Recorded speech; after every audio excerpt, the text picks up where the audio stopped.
Continuamos con argumentos, seguimos analizando el tema del emprendimiento en Venezuela y también en el mundo desde diferentes aristas. Por ello, ahora recibimos en nuestros estudios al sociólogo José Jacinto Muñoz. Él también ha venido estudiando este tema del emprendimiento no solo en nuestro país, sino a nivel mundial, cómo en medio de las dificultades y de la crisis, la población busca también una forma de reinventarse, ¿no? Desde el punto de vista sociológico hay una transformación de la forma en que la gente ve sus empleos. Incluso leía que dentro de la pandemia mucha gente en el mundo empezó a abandonar su empleo formal y empezaron a migrar a sus propios negocios, a sus propios modelos de poder hacer dinero. También aumentaron muchos despidos durante la pandemia. Las empresas no sabían cómo reaccionar y estos cambios generaron que la gente también dijera, oye, no puedo depender de un externo, ¿no? Así es. Gracias, Rosa, Bienvenido. por la invitación y un saludo a toda tu audiencia. Este es un tema apasionante, el tema del emprendimiento. Y yo creo que desde la sociología, una de las cosas que uno aprende es a tratar de definir lo que uno está tratando de emprender y ejecutar. Y quiero empezar con esto. Emprendimiento viene de la palabra aprendiz, que significa la ciencia del saber hacer. Haciendo, ¿no? La ciencia del saber hacer. Es decir, emprender es la capacidad que tienes tú, que tengo yo, que tiene cualquiera de los que nos está viendo en este momento, de hacer, de ejecutar, de hacer posible. Por eso yo siempre he creído que no solamente es emprendedor la persona que tiene su propio espacio y es su propio jefe o tiene su propia empresa. Para mí, una persona que es empleado, mientras esté ejecutando, mientras esté innovando, mientras esté haciendo y esté moviendo las estructuras donde está emprendiendo. Siempre creo que hay un emprendedor más formal desde el punto de vista de que trabaja para alguien y el emprendedor que crea su propio espacio. Creo que hemos secuestrado el concepto únicamente para quienes se hacen independientes. Yo me atrevo a llevar el concepto mucho más amplio. ¿Por qué digo esto? Porque la definición literal de poder es acción. Y la esencia del emprendimiento es acción. Por eso es que hay elementos, como decía tu invitado anterior, fundamentales desde el punto de vista del contexto externo que tienen que impulsar al quien trata de emprender. Pero hay un contexto interno que también hay que trabajar muchísimo. Porque si dos grandes características tiene un emprendedor es, uno, tolerancia al fracaso y entusiasmo por el riesgo.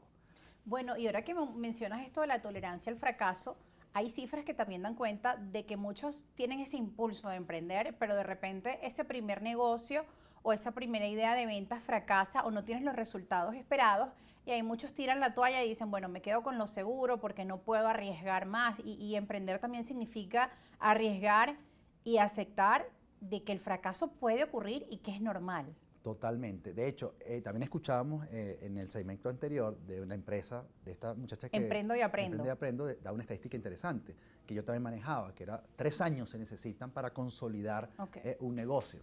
Pero también te doy otra cifra. En Venezuela, uno de los países donde más emprendimientos hay, donde la gente más atrevida, donde la gente siempre es curiosa y va hacia adelante es en Venezuela. Pero también hay muchas empresas que mueren en Venezuela, desde el punto de vista de los que tratan de emprender. ¿Por qué? Porque se requieren muchos elementos. El elemento técnico es fundamental para emprender, pero el elemento psicoemocional es clave, porque una de las cosas con las que más nos vamos a enfrentar es con el error, la idea del fracaso, el que las cosas no se dan de una vez, que hay que darle tiempo a lo que estoy haciendo. Pero esa idea de la inmediatez, ese pensamiento mágico, esos atajos a los que nos hemos acostumbrado desde el punto de vista cultural, no nos permite darle tiempo a lo que estamos haciendo. Y esa es una idea fundamental que hay que darle a la gente. Dale tiempo a lo que haces. Las cosas a veces no son tan inmediatas.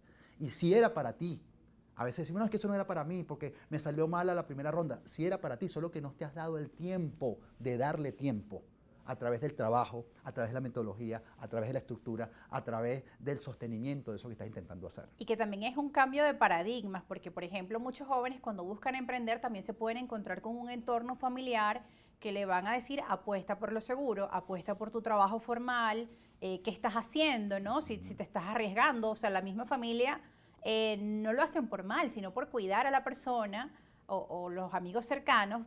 Pueden ser quizás esas personas que te van dando los consejos y te van apartando de un camino que puede ser al final exitoso, pero todo tiene tropiezos. Total, por eso es que la pandemia... ¿Cómo romper esos paradigmas? Por eso es que la pandemia se convirtió en un elemento tan disruptivo, porque tal vez ese paradigma convencional, que no es cuestionable, es un modelo de ver la vida, es una forma de ver la vida que en algún momento funcionó más que ahora, Pero lo disruptivo de la pandemia generó que la gente se volcara a tratar de resolver, porque algunos quedaron en su casa con un salario, pero otros quedaron sin empleo, porque los despidos fueron masivos en muchos países.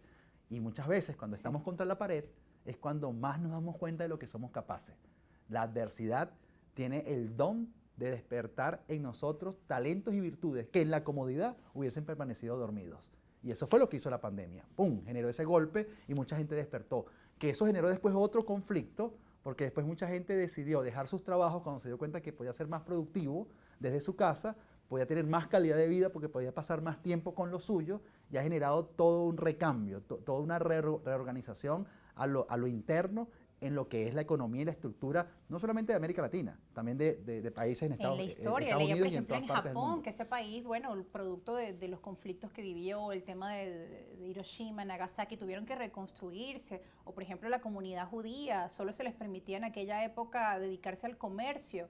Entonces, bueno, digamos, un hecho que fue dramático, o situaciones de crisis, pues empujaron a esas comunidades a mirar de otra forma, y al final, bueno, vemos el crecimiento que tiene Japón, o la prosperidad y el éxito de la comunidad judía, ¿no? Total, pero en líneas generales. Al final, tanto la formalidad que genera el que tú tengas un empleo, una empresa, como la fuerza emprendedora que genera progreso y bienestar, son tendencias que se tienen que seguir cruzando, porque no todos van a emprender, y como no todos van a tener un empleo en una compañía.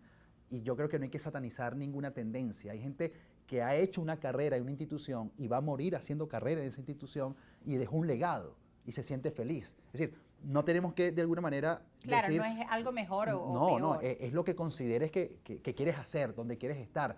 Y eso es importante, porque en el emprendimiento hay 3 variables también que yo trabajo muchísimo. Uno, el querer, el saber y el tener. Que yo creo que son las 3 variables, Rosa, que se pueden cruzar. Tú puedes saber, pero si no quieres y no tienes, vas a tener dificultades. Tú puedes querer, pero si no sabes y no tienes, también se te hace difícil. Entonces hay que cruzar las variables. Es donde la gente dice, no, es que no tengo dinero. Yo digo, los problemas de dinero no se resuelven con dinero, se resuelven con ideas. Y muchos grandes emprendimientos han surgido no tanto de tener el recurso. Esa es la primera dificultad que dice la gente, no tengo el recurso para arriesgarme. Es lo que te dicen de inmediato. Y yo siempre le digo, ok, puede ser una dificultad, pero lo más importante es que tengas el querer. ¿Qué es el querer? Tengo la idea. Porque la idea es la que te va a potenciar, la idea es la que te va a optimizar, la idea es la que te va a movilizar, porque a lo mejor, como yo siempre he dicho, hay mucha gente en la calle que no sabe qué hacer con su dinero y está esperando ver una idea como la tuya para invertir. Entonces, ese cruce puede generar una idea maravillosa. Y, por supuesto, el saber, porque puedo querer la mejor actitud del mundo y hasta consigo los recursos, pero tengo que saber lo que estoy haciendo. Que ahí es donde viene el tema de la educación y de la formación para un emprendedor. Desde el punto de vista sociológico y de esa transformación de las sociedades a través del emprendimiento, ¿cuál crees tú que debería ser la formación que debe tener un emprendedor? Hablabas también de un factor importante como el psicoemocional, pero aparte de ello, digamos, el conjunto de factores que deben conocer. El tecnicismo, la metodología de cómo estructurar un proyecto, eso es fundamental.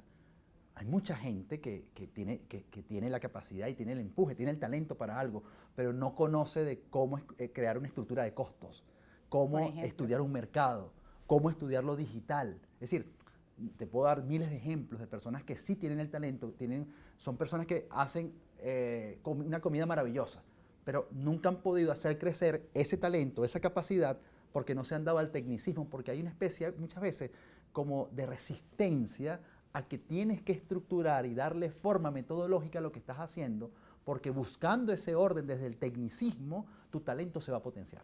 Entonces, ese cruce de que no es suficiente con que sepas hacer algo muy bien y que además tengas muchas ganas de hacerlo, sino que tengo que darle orden, estructura, metodología a través de lo que tu idea exige que el mercado debe tener para poder desarrollarlo y hacerlo crecer. Y muchas veces también la colocación de tu emprendimiento, por ejemplo, algunos fracasan porque dicen no obtuve las ventas que quería, no obtuve los índices de ganancia que necesitaba y veo que este negocio no va a funcionar y lo eliminan, pero de repente también es entender el mercado o hacia dónde pueden llegar o que tienen que invertir un poco más y muchas veces eso es una limitante, por ejemplo. Claro, porque es que hay bases del emprendimiento. Tú tienes que tener, ¿qué es lo que hace que tu emprendimiento pueda crecer? Una idea del mercado.